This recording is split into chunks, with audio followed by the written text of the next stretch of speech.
기쁨의 좋은 소식.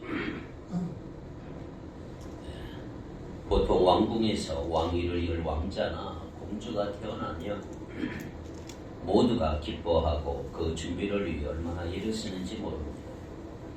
얼마나 영광스러운 탄생입니까? 왕자가 나고 공주가 나온다면 아마 왕궁의 경사일 것입니다. 그러나 왕으로 오셨음에도 불구하고 영광과는 전혀 거리가 먼 모습으로 태어나신 예수님, 오늘 본문에 기록이 되어 있습니다.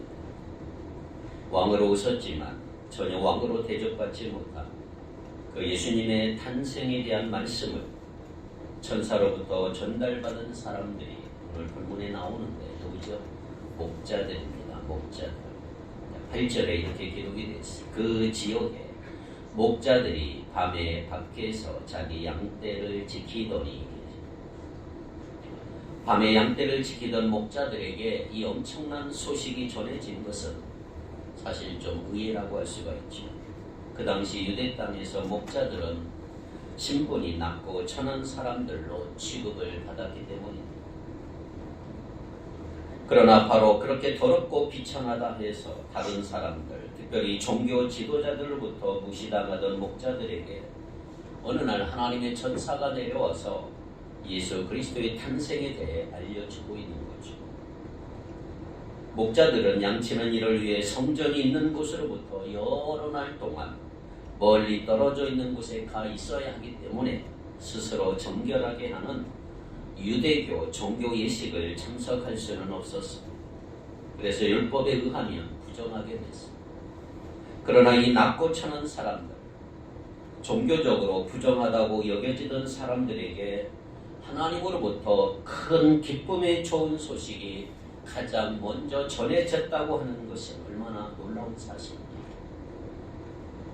자, 그렇다면 왜 이 목자들에게 가장 먼저 예수님의 탄생 소식이 전해졌을까?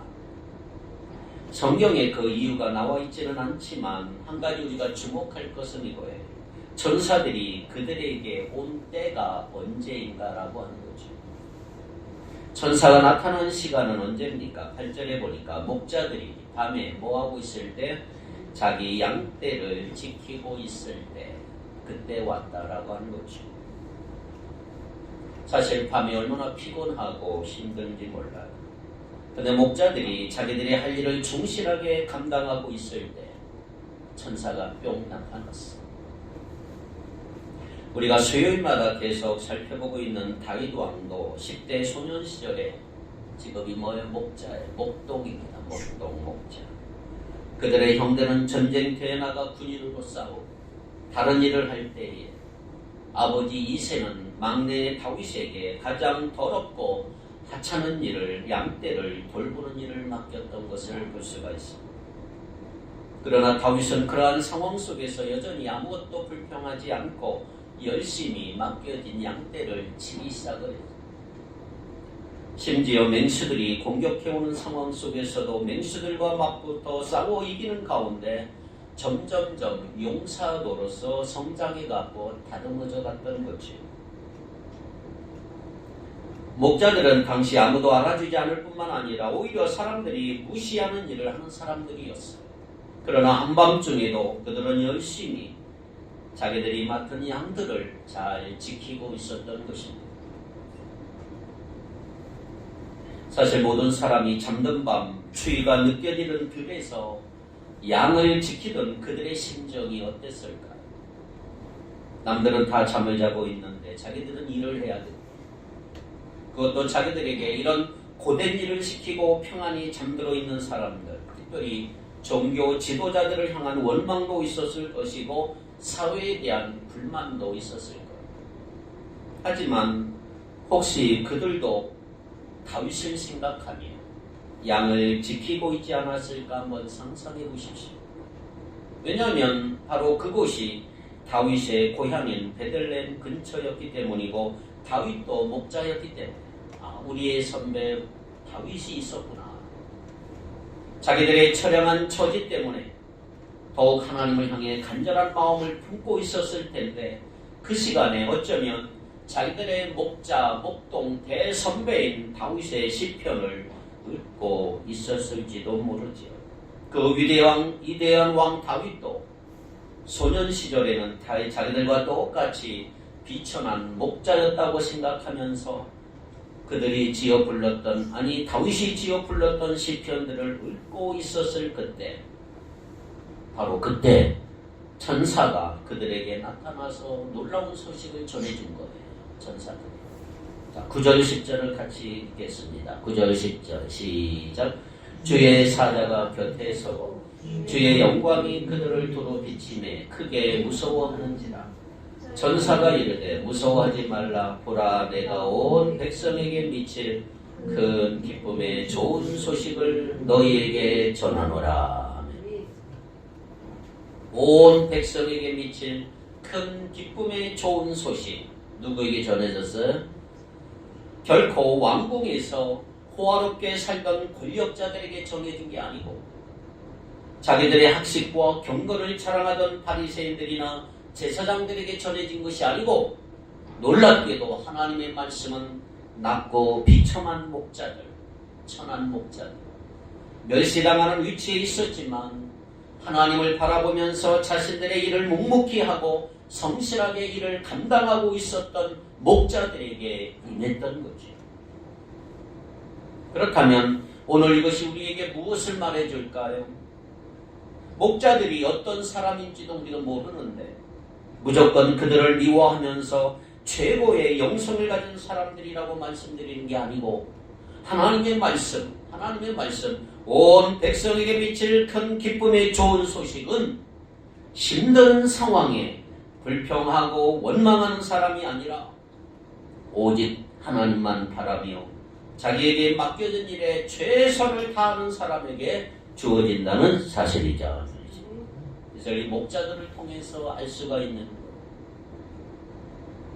자, 그렇다면 여러분 지금 일하고 있는 이 일터에서 최선을 다해 일하고 계신가요?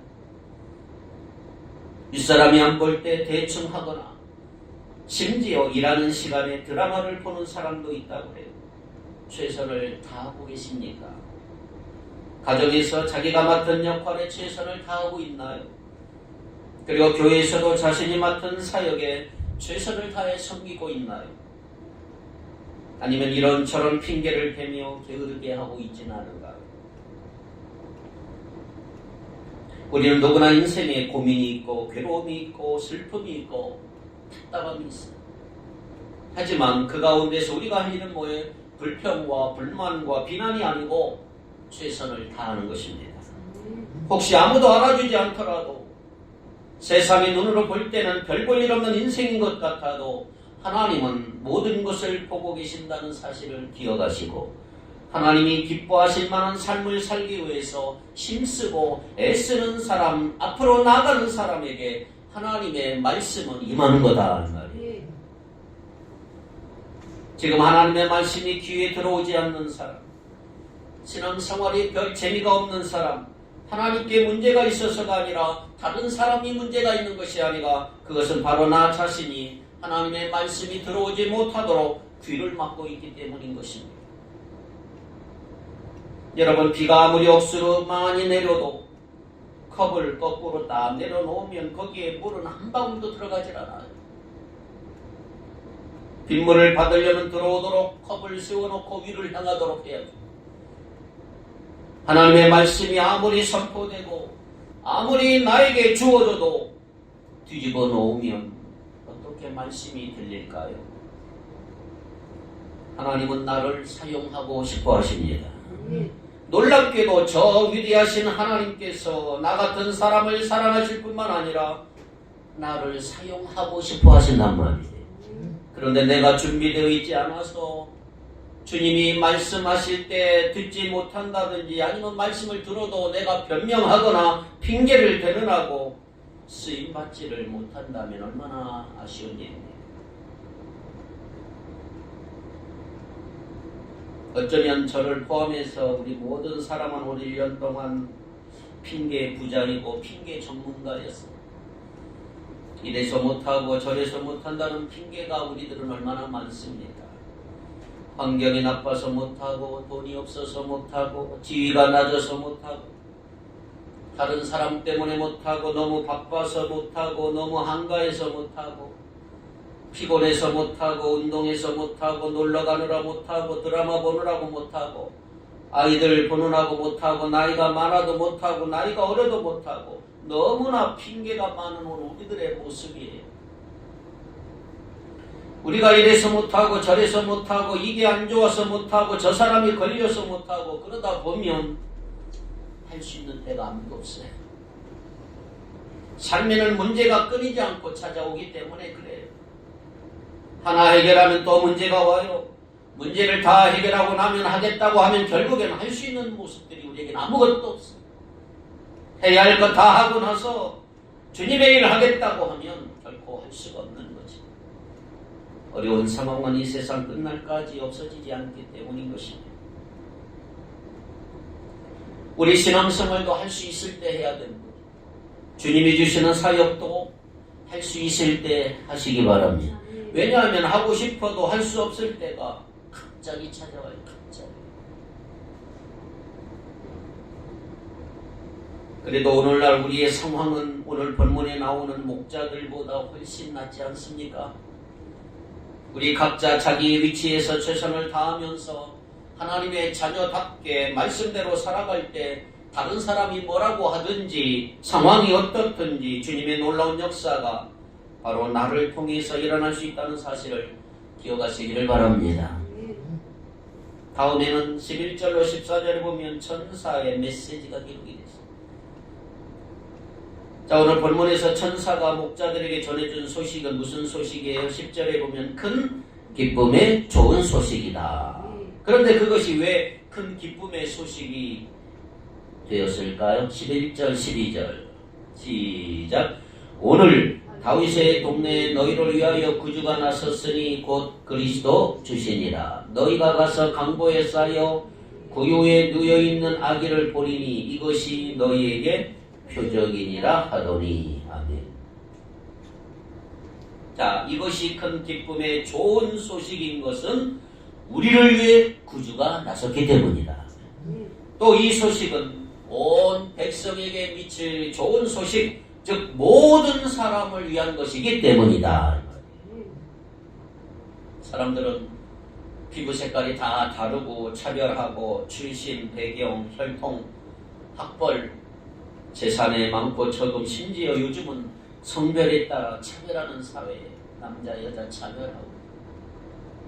그러나 여러분, 주님은 아무도 차별하지 않아요. 큰 기쁨의 좋은 소식은 온 백성을 위한 소식이다 하는 말이에요. 잘하든 못하든 차별이 없어.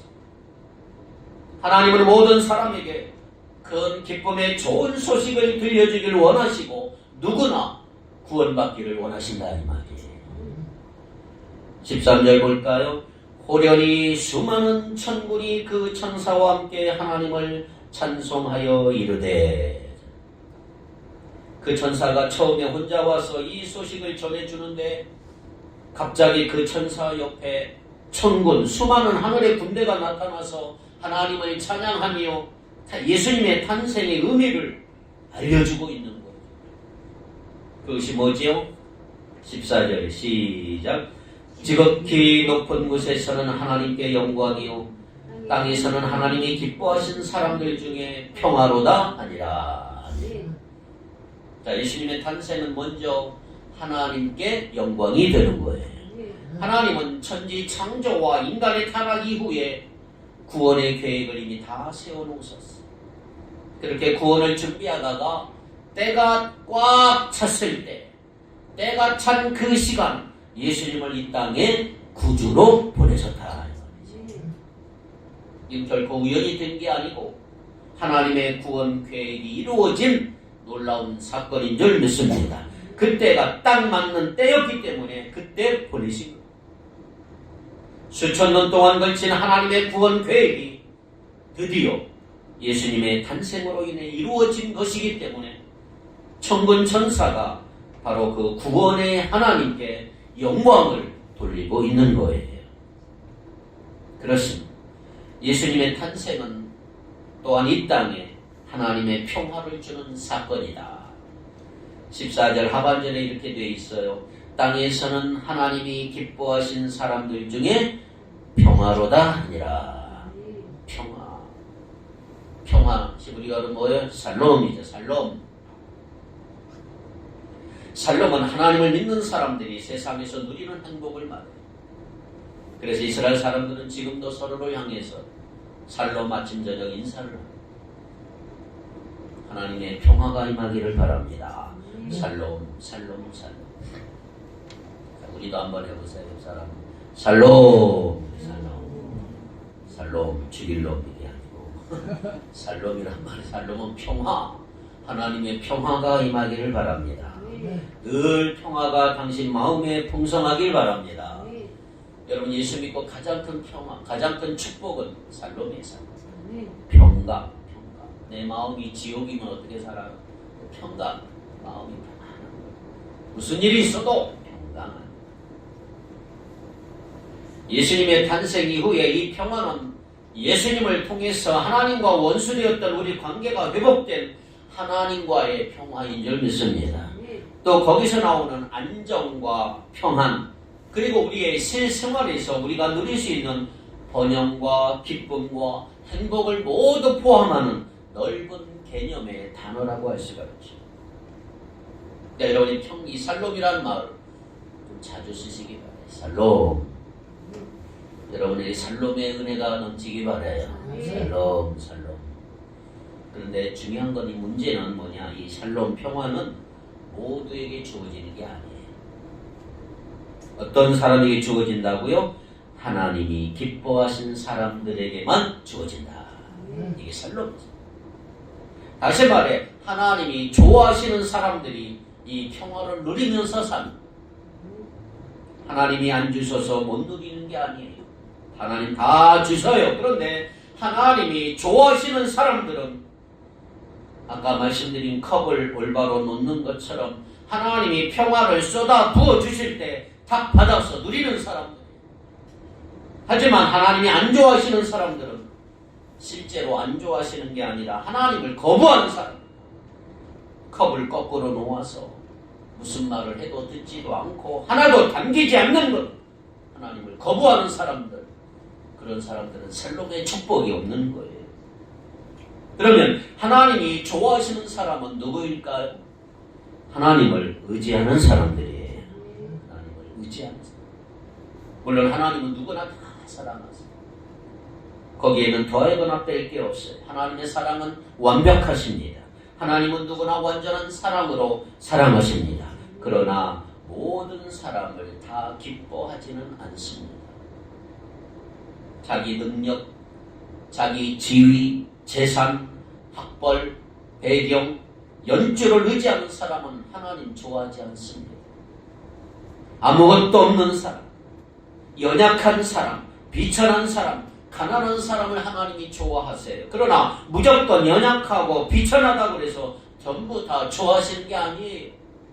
연약하기 때문에, 내가 비천하기 때문에, 능력이 없기 때문에, 가진 것이 없기 때문에 전적으로 하나님만 의지하는 사람, 저는 하나님밖에 없습니다 하고 매달리는 사람, 오직 하나님의 은혜를 간절히 구하는 사람, 하나님만 꼭 붙드는 사람, 하나님은 그런 사람을 좋아하신다 이 말이에요. 그런 사람에게 살롬의 복을 주신다. 하나님의 평화를 맛보게 되는 것입니다. 그렇다면 여러분, 지금 내 안에 바로 이런 주님의 평화를 지금 나는 누리고 있을까? 나는 지금 하나님이 좋아하시는 사람일까? 혹시 여러분 마음이 평안하지 못하다면 그것은 내가 하나님만 전심으로 의지하지 않고 있기 때문일 수도 있다 이 말이죠. 그렇다면 내가 지금 의지하고 있는 게 무엇일까요? 아니면 누구일까요? 하나님만 전적으로 의지하며 나갈 때 우리는 참 평화, 살롬을 누리게 되고 행복해지는 거예요. 하나님만 바라며 간절한 마음으로 주님을 의지할 때 하나님이 좋아하시는 사람이 될 줄로 믿습니다. 세 번째, 그 다음으로 목자들의 반응을 한번 보세요. 15절로 20절에 있는 말씀인데 15절부터 17절 같이 한번 읽겠습니다. 15절로 17절 시작. 천사들이 떠나 하늘로 올라가니 목자가 서로 말하되 이제 베들레헴으로 가서 주께서 우리에게 알리신 바 이 이루어진 일을 보자 하고 빨리 가서 마리아와 요셉과 구유에 놓인 아기를 찾아서 보고 천사가 자기들에게 이 아기에 대해 말한 것을 전하니라. 자 보세요. 천사로부터 이처럼 놀라운 소식을 가장 먼저 들은 목자들은 구주로 나신 아기를 보기 위해서 어디로 갔어요? 11절에 다윗의 동네인 베들레헴으로 갔어요. 베들레헴. 그것도 어떻게 갔어요? 16절에 빨리 급하게 갔다. 그리고 거기서 마침내 목자들은 구주로 태어나신 예수님을 발견했어요. 자 12절에 천사는 그들에게 강보에 쌓여 구유에 놓인 아기가 표적이라고 했지만 사실은 마국간 같은 데서 아기를 낳아 구유에 아기를 누이는 것은 대단한 표적이 아니었어요. 그 당시 가난한 사람들에게 얼마든지 그렇게 될 수 있는 모습이에요. 집도 없는. 그러니까 이것은 마치 서울로 가서 김씨를 찾으라. 얼마나 김씨가 많아. 서울에 가면 다 물론 금방 찾는 거죠. 자, 그런데 그럼에도 불구하고 이 목자들은 왜 베들레헴에서 빨리 달려가 베들레헴으로 왜 빨리 달려가서 아기를 찾았을까? 자, 이게 중요한 것입니다. 15절이 중요하죠. 주께서 우리에게 알리신 바, 그 다음에 뭐라 해서 이 이루어진 일을 보자. 이걸 잘 보세요. 주께서 우리에게 알려주셨는데 이루어진 일을 보자. 목자들은 이 이루어진 일을 보자라고 했지. 야, 이게 정말인가? 정말 그렇게 됐는지 한번 가서 보자라고 말하지 않았어요. 야, 이루어진 일 한번 보자. 이미 이루어진 걸 믿고 이루어진 일을 가서 보자. 여러분, 그들은 엄청난 말씀을 들었을 때 의심하지 않았어요. 그것을 하나님의 진리의 말씀으로 받아들였고 그 말씀대로 이미 이루어진 일을 보기 위하여 구주로 나신 분을 직접 만나기 위해 예루살렘 베들레헴으로 달려갔다. 가면 분명히 만날 수 있으리라 믿고 간 줄로 믿습니다. 근데 보세요. 목자들이 이런 말씀 들었다고 해서 자동으로 간 게 아니에요. 엄청난 거 보고 나서 천사가 사라진 다음에 이거 우리가 무슨 귀신에게 홀린 건 아닌가? 이게 진짜인가? 우리가 헛것 본 게 아닌가? 안 갈 수도 있지. 이거 무서워하면서 다른 데로 도망갈 수도 있어. 그런데 그들은 그렇게 하지 아니하고 곧장 빨리 급히 베들레헴으로 갔다. 드디어 거기서 아기를 찾은 다음에 그 모든 일을 마리아와 요셉과 거기 있던 사람들에게 전했다. 17절이잖아요. 보고 천사가 자기들에게 이 아기에 대하여 말한 것을 전하니 그 후에 그들은 또 어떻게 했어요? 20절 시작. 목자들은 자기들에게 이르던 바와 같이 듣고 본 그 모든 것으로 인하여 하나님께 영광을 돌리고 찬송하며 돌아가니라.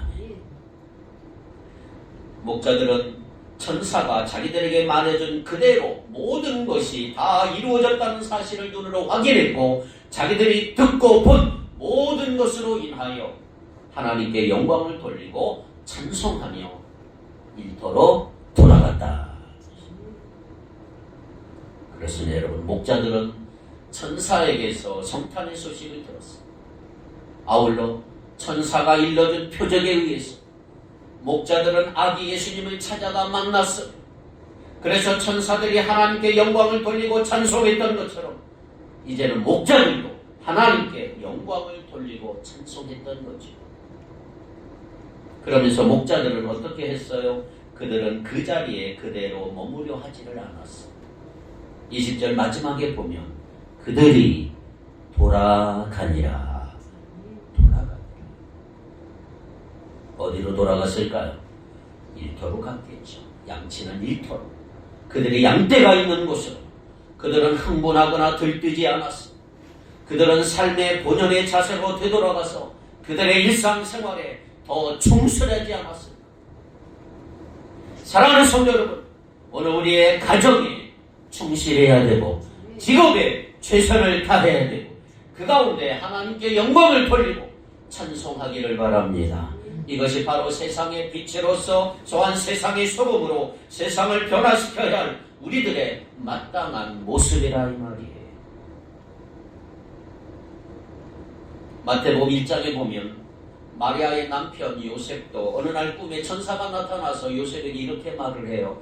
마리아가 잉태됐다. 성령으로 된 거야. 아들을 낳을 텐데 그가 자기 백성을 그들의 죄에서 구원할 예수 그리스도야. 이 말씀을 받고 얼마나 놀랐을까요? 요셉도 마찬가지예요. 이게 말이 돼. 의심하지 않고 하나님의 말씀을 받아들였다. 그리고 말씀대로 순종하여 마리아를 자기 집으로 데리고 왔고, 그래서 그들은 구주이신 예수 그리스도의 부모가 되는 영광과 축복을 받고 누리게 되었던 거지요. 그렇다면 이제 우리가 이 좋은 소식을 들은 자로서 합당히 반응할 차례에 우리는 어떻게 해야 될 것입니까? 우리 성탄절에 예수 그리스도가 태어남을 좋은 소식, 기쁜 소식을 들었어. 목자들의 말씀을 듣고 길을 떠났던 것처럼 오늘 우리도 그와 같은 길을 가고 있는 거예요. 그러니 우리도 이 길에서 우리가 만나는 사람들에게 우리가 들은 이 기쁨의 소식 전하는 여러분 되기를 바랍니다. 우리가 들은 소식을 가장 전하는 좋은 방법은 뭐냐? 우리가 받은 은혜를 나누며 말씀을 신뢰함으로 선을 행하는 거예요. 만약 여러분에게 그러한 동기가 부족하다면, 그러한 열정이 식어 있다면 다시 주님께로 돌아가십시오. 십자가를 기억하며 그분을 묵상하기를 바랍니다. 지금 내 상태가 어떠한지를 그분 앞에 정직하게 고백하고 우리의 어두운 눈을 밝혀달라고 간절히 간구하시기 바랍니다. 그럴 때 우리는 다시 힘을 얻어 주님을 위해 일할 수 있을 것입니다. 기억하십시오. 하나님은 오늘도 여전히 우리에게 말씀하고 싶어 하십니다. 지금도 우리에게 말씀하고 계십니다. 이것이 하나님의 은혜다. 받을 자격이 없는데 주시는 것이 은혜죠. 우리에게 하나님의 말씀 자격이 어디 있습니까? 받을 자격이 우린 없어요. 그런데도 하나님은 주세요. 그게 은혜란 말이에요. 그 말씀을 믿음으로 감사하며 받아들이는 사람에게는 변화가 일어나는 거예요. 말씀을 대할 때 감동이 있고 감격이 있는 걸, 말씀을 따르고자 하는 강력한 열정이 일어나게 될 것입니다. 순수하게 말씀을 받아들이고 그대로 순종하며 사는 사람은 기적을 체험하게 될 줄 믿습니다. 여러분, 기적이라고 하는 것은 무엇에 닿지도 않았는데 깨져버리고 공중으로 올라가는 이런 게 기적이 아니에요. 평범하지 않은데 일어나는 일이 다 기적이에요. 그런 것으로 무엇이 있을까, 여러분? 내가 너무 보기 싫은 사람, 내가 너무도 싫어하는 사람이 이상하게 어느 날 불쌍하게 보여요. 이게 기적이에요. 그리고 그를 위해 기도해요. 그러자 놀랍게도 관계가 회복돼요. 이것이 기적이에요. 그러한 기적은 하나님의 말씀대로 사는 사람들에게 날마다 일어나는 역사인 줄 믿습니다. 이건 대단히 중요한 기적. 왜? 예수님도 가장 큰 계명이 뭐라고 그러냐면 하나님을 사랑하고 이웃을 사랑하라. 그렇게 말씀대로 살아가는 사람은 다른 사람이 못 보는 거 보게 될 줄로 믿습니다. 무엇보다 우리 예수 그리스도를 만나게 될 것입니다. 하나님의 말씀을 받아 그대로 행하는 우리 모두의 삶에 바로 이런 놀라운 평화와 기적이 넘치게 될 줄 믿습니다.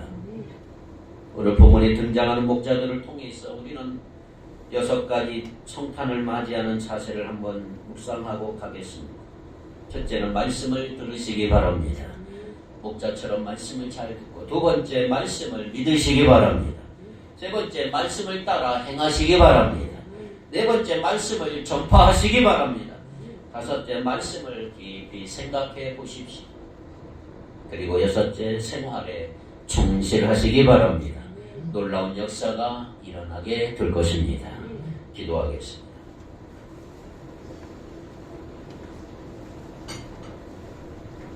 존귀하신 하나님, 우리에게 예수 그리스도로 말미암는 놀라운 구원의 큰 기쁜 소식을 듣게 하시고 우리를 구원하여 주신 것을 감사합니다.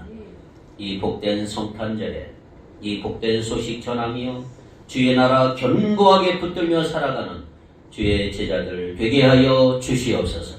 말씀대로 살아가게 하옵소서. 말씀을 듣고 말씀을 믿고 말씀대로 행하는 자들 되게 하여 주시옵소서. 말씀을 나만 듣는 게 아니라 전파하며 말씀을 묵상하며 생활에 충실한 우리 모두가 되도록 두 손들어 축복하여 주옵소서. 예수님의 이름으로 간절히 기도하옵나이다. 아멘.